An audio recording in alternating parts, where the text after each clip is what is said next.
Доброе утро из Еревана, с вами Ольга. У нас сейчас плюс 13 градусов, моросит дождик. Но скажу я вам честно, весьма приятно идти под дождиком, потому как он мне пока еще не надоел. Понятно, что придет время, когда дожди зарядят на несколько дней подряд, и тогда это уже будет мерзко и противно, но пока весьма приятно. Я даже зонт не взяла. Дождь усилился, но у меня есть капюшон, поэтому ничего страшного. Помните вот это дерево, как цвело? Во, семена у него какие. Я, кстати, сегодня вся такая темно-зеленая, да? У меня зеленый свитшот, вот этот вот теплый, с начесом. Зеленая подводка, я не знаю, видно или не видно. И в тон всему еще темно-зеленый маникюр. Ну, на одной руке, на другой это красная, если вы помните. А вот что я купила. У меня опять полная сумка. Сумма моих покупок составила 18 тысяч драмов или $36. Мандарины. Сыр чеддер. Хочу сделать сегодня тесто поставить, сделать пиццы детям маленькие. И жюльен, наверное, еще сделаю. Так, это Эду жевалки. Это мне кофе отличник, ударник. Карри Ац. Это юбилейная колбаса на пицце тоже. Это фини-роллер девочкам поделят. Майонез. Соусы от Хайнц барбекю 4 перца. Это для Кристины. Ну, как обычно, молоко. Яйца Арзни. Вторую я беру категории.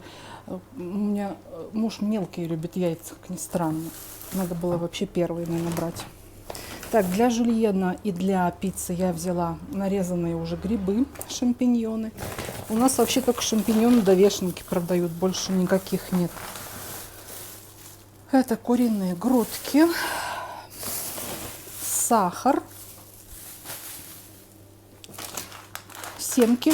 Мне, кстати, что-то вот эти стали нравиться в последнее время. Крутой окер с морской солью. Белорусский творог, мой любимый, вот этот вот свежие новости. Так, это ерунда. Томатная паста и туалетная бумага. Все.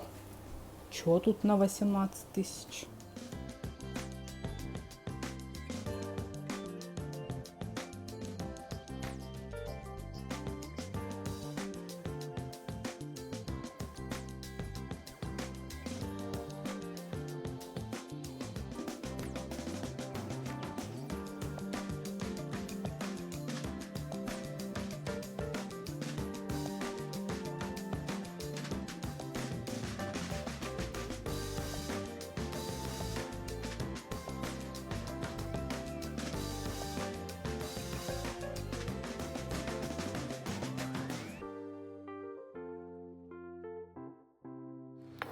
Все, заготовка под жюльен у меня готова. И когда уже мы будем обедать, я разложу это в кокотнице, посыплю сверху тертым сыром еще и поставлю в духовку под гриль.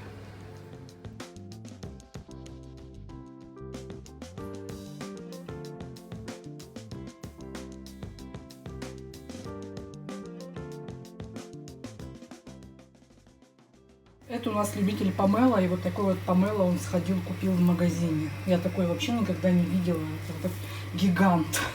Сейчас разрежем, посмотрим, сколько здесь непосредственно помело. Потому что я подозреваю, что здесь одна шкура. Смотрите, что и следовало ожидать. Тут есть нечего. В общем, вы заплатили за это, то, чтобы выбросить мусорку. А самого помело здесь, наверное, грамм 400. И вот очередные магниты от Армине. Это на сей раз уже новогодние. Я их на холодильник не буду вешать. Я сейчас уберу в елочные игрушки. У меня стеклянные дома игрушки, остальные все в гараже. Вот эти вот вообще классные, потому что у них есть, видите, элементы в виде бисеринок. Вот здесь тоже бисеринки, вот здесь вот пуговка. В общем, у нее остался еще один набор новогодний недовышитый. Там уже более крупные магниты, по-моему. Вот, но все новогоднее я вам покажу вместе с новогодними покупками где-нибудь в ноябре. А пока только так. Что мне так нравится. Классные. Доброе утро из Еревана. Сейчас уже следующий день. И у нас, слушайте, такой дубак сегодня. Вот сейчас уже день прямо. а на улице плюс 11 градусов. У нас уже второй день прохладно, но вчера было не так, было теплее. Идет дождь периодически. Вон тучи какие, видите, да? И раз в Ереване идет дождь, значит в горных районах идет снег. То есть в Армении есть уже места, где выпал снег. Ну, это данное похолодание ненадолго. Через пару дней снова станет 22 градуса. И будет, наверное, бабье лето, что ли. Не знаю, сколько еще это продержится. Но в любой погоде есть своя прелесть. Например, когда дождь не долго идет, а периодически, да, он очень даже меня радует и мне нравится. Я в этом нахожу свою красоту. Блин, прорвала машины. Здесь опять что-то все понарыли. Это улица Тиграняна. Вообще в Ереване 2 улицы Тиграняна. Вот здесь и еще есть на монументе такая маленькая улица. Там фиг ее найдешь. Я помню, когда мы покупали квартиру, мы там какую-то смотрели, нам она не понравилась. А я наконец-то иду в парикмахерскую. Как я и говорила, дождь мне пока нравится. Мне нравится идти под дождем. Мне нравится смотреть на мокрые деревья. Вот, кстати, березка, которая возле нашего дома растет и которую я не нашла в ботаническом саду.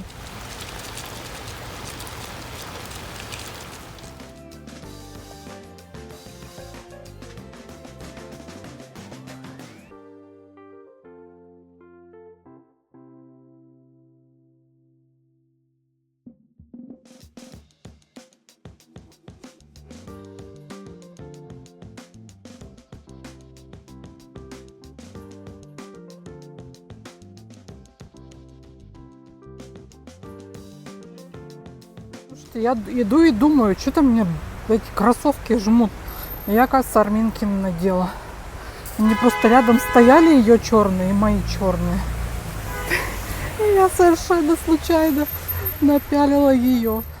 Все, я уже дома. Вот так вот я подстриглась на сей раз. Решила вот эту вот штучку состричь с этой стороны, а здесь все осталось. Такая немножечко асимметрия была. И тут проявился мой натуральный цвет волос, весьма странный, честно говоря. Я даже не могу сказать, какой у меня цвет волос.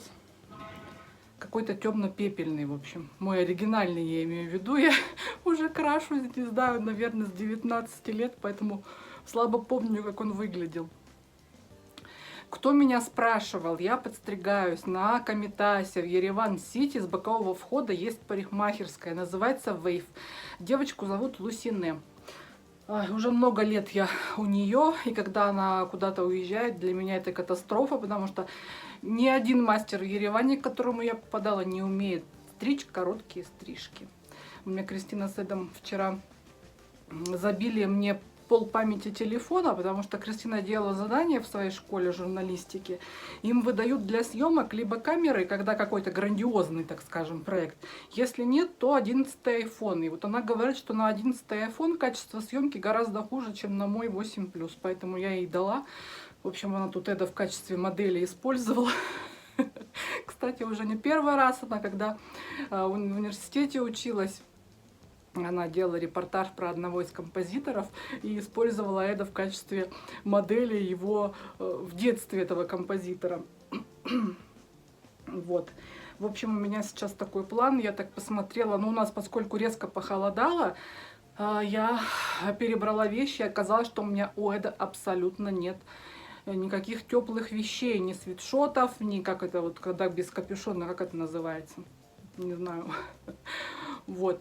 И куртка у него тоже еле-еле, уже душа в теле. В общем, вот так не зимняя, а вот на сейчас, на осень. Поэтому мне нужно заказать ему свитшоты и куртку. И буду делать я это на своем любимом сайте Gap. Потому что свитшоты от Gap, они классные. Они не толстые, не тонкие. Они очень качественные. Ну и куртки, соответственно, тоже. Вот этим вот я займусь. Что-то я еще хотела рассказать. Пришло тогда сообщение, что они едут с группой колледжа на экскурсию в музей Еревана, кажется. Написал, музей Еревана, да. Вот. Что я хотела рассказать. Вторая серия про прививки-то. В общем, у нас же 26 еще сентября выступила министр здравоохранения и сказала, что да, с 1 октября на работу не пускаются люди без тестов, либо без прививок. И что вы думаете? Люди ломанулись сделать эти тесты. Кстати, они вдруг у нас резко подешевели. Я не знаю, как для туристов, но для местных жителей теперь тест стоит в 2 раза дешевле. Стоил 15 тысяч драмов или $30. Стоит сейчас 7,5 тысяч драмов или $15.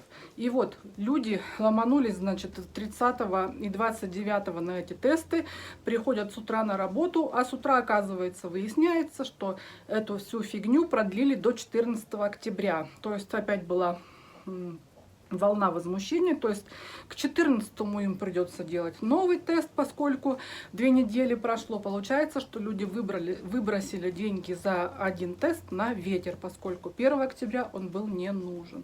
Вот так вот у нас очередное издевательство случилось над населением, но с них, знаете, все как с гуся вода. Ладно, фиг с ними. Даже не хочу говорить бог с ними, потому что он однозначно не с ними. Я не знаю, кто там с ними. И мало того, так еще у нас какая-то из вакцин закончилась в стране, я имею в виду.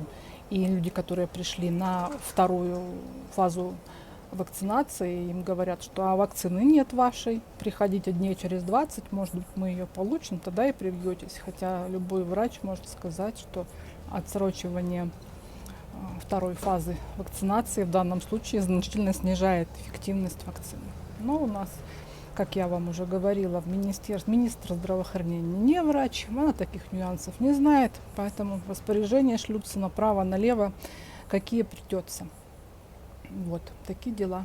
Смотрите, у нас опять распогодилось, все высохло, главное, я не понимаю, почему так быстро высыхает асфальт, буквально вот только что были реки, а сейчас уже вон сухо все. Ну, слушайте, это темнота, конечно, такая у нас дома темень. Я пробовала включить батареи, у нас же новый этот Бакси. Я планово запустила, потому что мы батареи еще ни разу не пускали. Но вроде как все нормально, все работает. Я с ним тоже разобралась, потому что он отличается. Тот наш предыдущий был такой, крутите, как обычно, ручечкой, а этот сенсорный. Ну, в общем, вроде все понятно.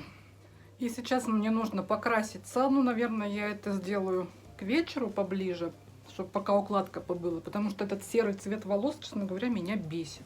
Я не знаю, ну что это за цвет непонятный. У меня у мамы были каштановые волосы в крупные кудри, отец был блондин, и я получилась какая-то серая. Краситься я буду вот такой вот краской, я обычно ее и покупаю, палет горький шоколад.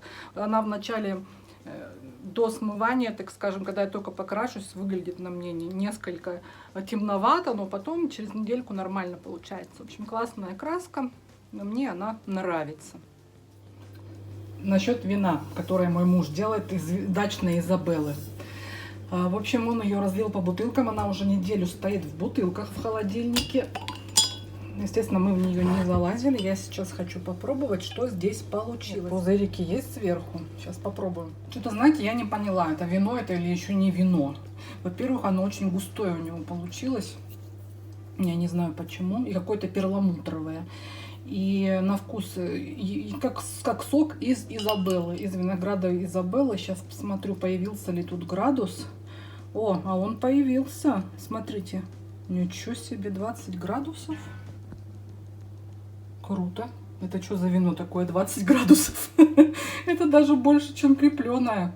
Ну, честно говоря, этот градус не чувствуется. В чем и опасность этого домашнего вина. На вкус оно как сок, а потом тебе как бы жахнет 20 градусами, да, когда ты стаканчик сока выпьешь.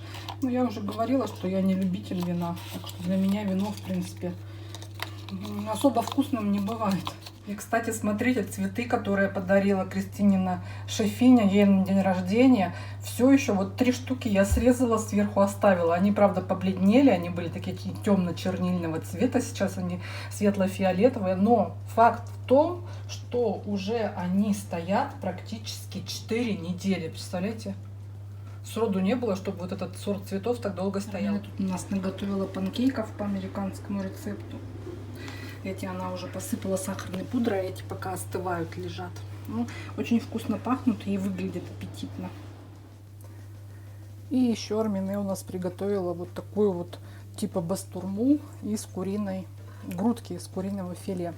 но она снаружи сделала не чаман, вот эта смесь специй, которая вокруг бастурмы прилеплена, а она сделала с аджикой сухой. То есть получается такая сырокопченая у нас, сыровяленая, вернее, куриная грудка. Это очень-очень вкусно. Она ее очень долго готовила. Сначала там мариновала, потом держала во всяких, в этих специях в холодильнике. А потом вывесила, значит, в марле, и оно у ней там уже доделывалось. Вот так вот это получилось. В общем, Армине у нас тут пока дома сидит, осваивает различные рецепты. И основная часть у нее получается очень-очень вкусно. Ну и, естественно, поскольку парикмахерская была в Ереван-Сити, я с пустыми руками не пришла домой. Я зашла в магазин и сделала закуп. Вот опять у меня сумка трескается по швам. Но сегодня у меня покупок на 15 тысяч, то есть на $30. Итак, значит, у меня зеленый лоби. Целый мешочище зелени, включая пиперт. Вот он. Буду варить суп диетический, страшно полезный. Так, дальше у меня вот такая вот редиска розовая. Не редиска, редька. Так, здесь, значит, у меня что? Здесь у меня вот такие вот оладушки от Grand Candy, типа пузи-блинчиков, я их называю, с начинкой ириска. Они очень вкусные. Как будто, знаете, панкейки свежеиспеченные. Потом взяла вот такие вот шоколадки детям и девочкам сырки белорусские с кокосом. Дальше я взяла вот такие вот 2 булки со сливочным кремом, баварским, что ли, называется. Девочкам сегодня опять у Кристины день, когда она идет только в школу, на работе у нее выходной. И вот она с собой возьмет кофе и булку. Хлеб. Каригац, как здесь называется. Вот такая вот у меня упаковочка хлебного ассорти. Вообще здесь, знаете, очень принято всякие фуршетные столы делать на разные события, да. И вот, в принципе, кто умеет это делать, здесь продает все, чтобы не нанимать фирму, потому как фирма за самый вот что ни на есть обдрипанный стол полупустой возьмет с вас $200, а вы на $200 накроете шикарный фуршет вместе с икрой, со всякими там прошутто, с авокадо, то есть дорогостоящими продуктами. А они на $200 вам положат, я один раз чуть в обморок не упала, был сыр в пластиках плавленый, на треугольничке порезанный. И даже вот эта вот упаковка с пластика не была убрана. Прям вот на хлеб тостовый было положен вот этот сыр в упаковке. Представляете? Кстати, они продают для фуршетов не только вот такие булки, а разной формы, так нарезанные тоненько. Кружочки, квадратики, треугольнички, звездочки, в общем, всякие разные. Так, наш любимый чай. Это мужа фигня. Так, масло сливочное, молоко. Здесь у меня куриные сердечки. В смесь к ним я взяла куриную печень. Я сначала обжариваю сердечки, потом уже добавляю печень, потому что она быстро готовится. Соль. Яблоки айдорит созрели. Я их очень люблю, этот сорт. Помидорки. Что тут у нас? Лук, картошка. И здесь у меня воск и тальк. Все, вот такие вот у меня покупки. У нас, кстати, распогодилось, на улице светит солнце. И насчет парикмахерских услуг я вам тоже скажу, кому интересно. Здесь в Ереване, в Армении вообще очень дешевые парикмахерские услуги. А по сравнению с другими странами, я имею в виду. Например, стрижка с последующей мойкой и укладкой феном стоит 2000 драмов или $4. Вот моя стоила столько, вы видели, как я выгляжу, да? Но я обычно оставляю еще $2 на чай. Самое вот дорогое, что мы платили в парикмахерской, это когда у Кристины были волосы до пояса, мы ей делали милирование первоначальное, мы заплатили 32, что ли, тысячи драмов, это $65. Но я знаю, что подобные процедуры на волосы в других странах стоят просто бешеных денег. Но вот здесь в Ереване хоть что-то да дешево, вот парикмахерские услуги дешевые. И вообще, знаете, давайте я, наверное, уже буду с вами прощаться на этом. а то видео опять растянулось. Кому оно понравилось, пожалуйста, ставьте лайки, подписывайтесь на канал, оставляйте свои комментарии. Всем здоровья, удачи, пока и до новых встреч!